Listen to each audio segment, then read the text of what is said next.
तमिलनाडु के त्रिची से शारजाह जा रहे एयर इंडिया एक्सप्रेस के विमान में तकनीकी खराबी आ गई। इसके चलते एयरपोर्ट पर विमान को उतारने में काफ़ी ज़्यादा दिक्कत हुई। करीब 2.5 घंटे तक विमान हवा में ही चक्कर लगाता रहा। काफ़ी प्रयासों के बाद विमान की सुरक्षित लैंडिंग हुई। त्रिची एयरपोर्ट के निदेशक गोपाल कृष्णन ने बताया कि हवाई जहाज़ के हाइड्रोलिक सिस्टम में खराबी आई। इसके चलते विमान हवाई अड्डे पर नहीं उतर पा रहा था। सुरक्षा के मद्देनजर हवाई अड्डे पर 20 से ज़्यादा एम्बुलेंस और फायर ब्रिगेड तैनात की गई थी।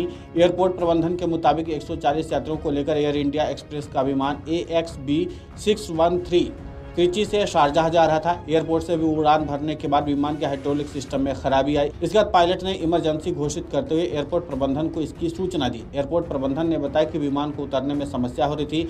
ईंधन कम करने के लिए विमान को हवा में ही उड़ाया जा रहा था। एयरपोर्ट के पास विमान चक्कर काट रहा था। स्थानीय समाचार रिपोर्ट के मुताबिक 4255 फीट की ऊंचाई पर विमान उड़ रहा था। इसके साथ ही विमान अन्ना वासर क्षेत्र में कई बार चक्कर लगा चुका था। वहीं आपात स्थिति को देखते हुए एयरपोर्ट पर एम्बुलेंस और फायर ब्रिगेड को बुलाया गया था।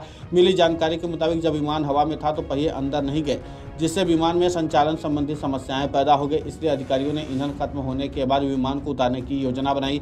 ऐसा कहा जाता है कि ईंधन से भरे विमान की इमरजेंसी लैंडिंग के वक्त दुर्घटना होने की संभावना ज़्यादा रहती है।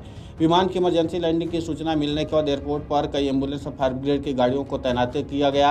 हालांकि राहत की बात यह रही कि एयरपोर्ट पर विमान की सुरक्षित लैंडिंग हो गई है और सभी यात्रियों को सुरक्षित रखा गया है, यानी किसी भी यात्री को किसी भी प्रकार का नुकसान नहीं पहुंचा है। इसके नाते से स्थानीय एयरपोर्ट प्रबंधन ने भी राहत की सांस ली है। इसी के साथ एयरपोर्ट प्रबंधन अब इस बात की जानकारी इकट्ठा करेगा कि विमान में तकनीकी खराबी आखिर कैसे आई और इसकी जाँच पहले क्यों नहीं की गई थी।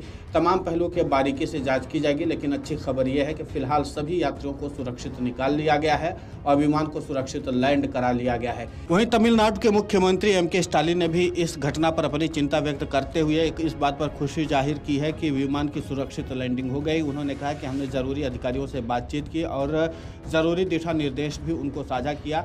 हालांकि मुझे इस बात की खुशी है कि बिना किसी नुकसान के विमान सुरक्षित लैंड हो गया है। इस बारे में और भी विस्तृत जानकारी हमने मांगी है कि आखिर ये पूरी घटना हुई कैसे है।